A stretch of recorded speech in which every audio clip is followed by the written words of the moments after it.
قرآن کے بہت سارے انسانی اہداف مقاصد ہیں۔ قرآن انسان کو اللہ کے قریب کرنے کے لیے آیا ہے، خوبصورت کتاب ہے، کتاب ثواب بھی ہے، کتاب انقلاب بھی ہے۔ بشر بے چین ہو تو انقلاب آیا ہی کرتا ہے، گلوں کے داغ دھونے کو سحاب آیا ہی کرتا ہے، پرانے ساغروں میں جب کھنک باقی نہیں رہتی تو گردش میں نیا جام شراب آیا ہی کرتا ہے۔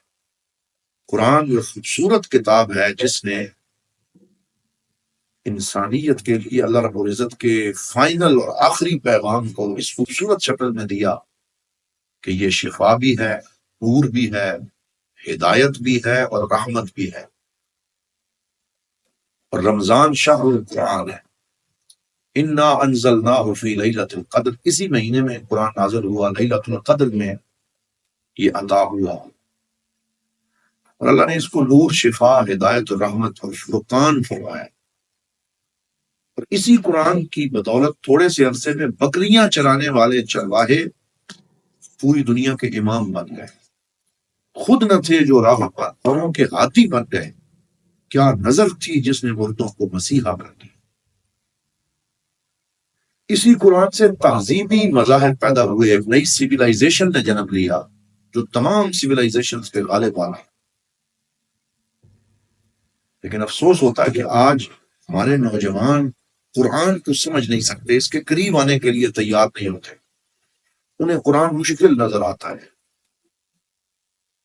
تو اس قرآن کے اندر وہ اثر پذیری اور فاعلیت موجود ہے، لیکن اس کو بہت خوبصورت انداز میں پیش کرنے کی ضرورت ہے۔ جب ہم قرآن کو اس کی اصل فاعلیت سے، اس کی اثر سے ہٹا کے پیش کرتے ہیں اور صرف تلاوت میں ثواب بتاتے ہیں اور اس کی اصل پیغام لوگوں تک نہیں پہنچاتے، تو پھر لوگوں میں قرآن سمجھنے کا شوق پیدا نہیں ہوتا۔ عرب کے لوگوں کو قرآن سمجھ آتا تھا اور ان کی زندگیاں تبدیل بھی کرتا تھا۔ انہی میں سے ایسے بندے بھی تھے جو صرف ایک آیت سنتے، فَاصْدَعْ بِمَا تُؤْمَرُ وَأَعْرِضْ عَنِ الْمُشْرِكِينَ، تو وہ کہتا مَا هَٰذَا الَّذِي أَسْمَعُ، یہ کس کا کلام ہے جسے میں سن رہا ہوں، اور صرف ایک آیت سن کے وہ پڑھ لیتا، لا الہ الا اللہ محمد رسول اللہ صلی اللہ علیہ وسلم۔ اسی قرآن نے ابو جہل، مغیرہ، شعبہ، ولید، ابو سفیان جیسے کافروں کو بھی مجبور کیا کہ تھے تو کافر، لیکن جب رات ہوتی تو حضور صلی اللہ علیہ وسلم کے دار ارقم کے باہر کھڑے ہو کے کان لگا کے حضور کا قرآن سنتے تھے۔ پھر ایک دوسرے کو دیکھ کے کہتے کہ یار کل ہم نہیں آئیں گے، لیکن قرآن کی کشش ان کو مجبور کرتی کہ اگلی رات پھر چھپ کے قرآن سن رہے ہوتے، کیونکہ وہ سمجھتے تھے قرآن کے اس نور کو، اس فیض کو۔ لیکن ہدایت کی توفیق تو اسے ہی ہوتی ہے جس کے مقدر میں اللہ تعالیٰ لکھ دیتا ہے۔ ان کو ہدایت نصیب نہ ہوئی، وہ گمراہ ہو گئے، لیکن قرآن کی کشش ان کو بھی مجبور کرتی تھی کہ وہ بھی سننے چلے آتے تھے۔